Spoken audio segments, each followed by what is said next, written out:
حضرت سہل بن سعد رضی اللہ عنہ سے مروی ہے کہ حضور صلی اللہ علیہ وسلم نے ارشاد فرمایا، جو شخص اپنی شرمگاہ اور اپنی زبان کی حفاظت کی ذمہ داری اٹھاتا ہے، میں اسے جنت کی ضمانت دیتا ہوں۔ اب زبان کا استعمال اس قدر غلط ہوتا ہے کہ بعض اوقات انسان اپنی کی ہوئی بات کو پورا کرنے کے لیے بہت سارے گناہوں کے درپے ہوتا ہے، صرف اس بات کے لیے کہ میں کمیٹڈ ہوں، جبکہ اس کی وہ کمٹمنٹ تو سب سے پہلے اللہ کے ساتھ ہے اور اللہ کے رسول کے ساتھ ہے کہ ہم نے جو عہد آپ سے کیا ہے وہ نہیں توڑیں گے، اور وہ عہد یہی ہے کہ ہم کوئی ایسا کام نہیں کریں گے جو حدود اللہ سے ہٹ کر ہو، حدود اللہ سے باہر ہو۔ تو نبی اکرم صلی اللہ علیہ وآلہ وسلم نے ہمیں اپنی زبان کو کنٹرول کرنے کا حکم دیا ہے۔ موجودہ جو افتراق و انتشار ہے، اس میں کیا مذہبی اور کیا سیاسی لوگ جس کے جو منہ میں آتا ہے، جس مخالف کے لیے باقاعدہ طور پر لکھ ڈالتا ہے یا پھر اسے منہ سے بول دیتا ہے۔ میں اکثر دوستوں کو کہا کرتا ہوں کہ یہ 2-3 ماہ کی یا 1-1.5 ماہ کی ایکٹیویٹی ہوتی ہے جس میں ہمارے لوگ اپنے ساری زندگی کے تعلقات خراب کر ڈالتے ہیں، تو ہمیں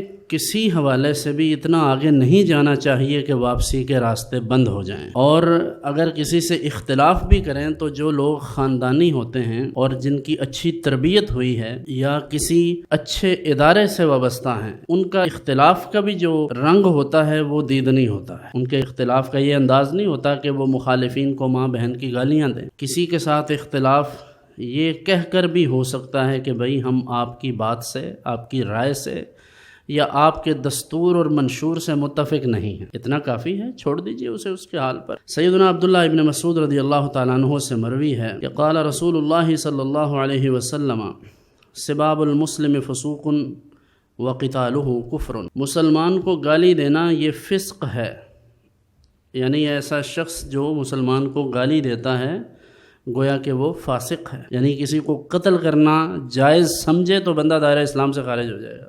اب آپ اندازہ کیجئے معاملات میں حساسیت کتنی ہے، اور ہمارے ہاں ہر چیز میں دین ایمان کا مسئلہ بن جاتا ہے۔ جس چیز کے ساتھ لوگ کھڑے ہوتے ہیں وہ دین ہوتا ہے، اور جس کے مخالف ہوتے ہیں وہ کفر ہوتا ہے۔ اسی طرح آپ کسی سے اختلاف کرتے ہیں، کوئی آپ کو اچھا نہیں لگتا، تو بعض لوگ یہ کہتے ہیں ہم چونکہ دل کے صاف ہیں اس لیے ہم سے بات برداشت ہی نہیں ہوتی، یعنی ہم سے غلط بات برداشت نہیں ہوتی۔ تو بھائی صحیح بات برداشت کرنے کا کہا کس نے ہے؟ غلط بات ہی تو برداشت کرنا تھی۔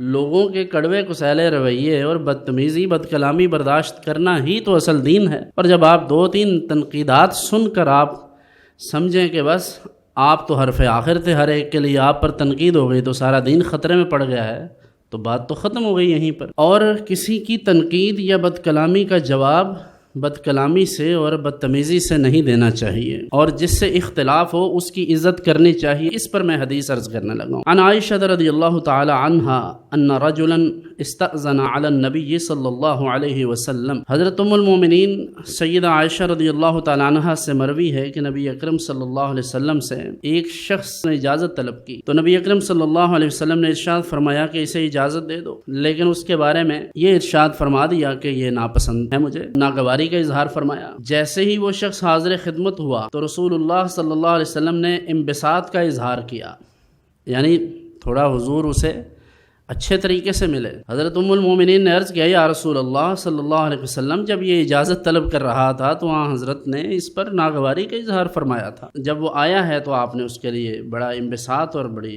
کشادگی کا اظہار فرمایا ہے۔ تو رسول اللہ صلی اللہ علیہ وسلم نے ارشاد فرمایا، اے عائشہ، تم نے مجھے کب دیکھا ہے کہ میں بد کلامی کرنے والا ہوں، کہ ایسی بات جو کسی کے لیے سخت ہو میں اس کے منہ پر اس کو وہ بات کروں؟ یہ کیسے ہو سکتا ہے؟ یعنی یہ حسن اخلاق ہے حضور کا کہ جو شخص نہیں بھی پسند حضور اس کی بھی بات سنتے ہیں۔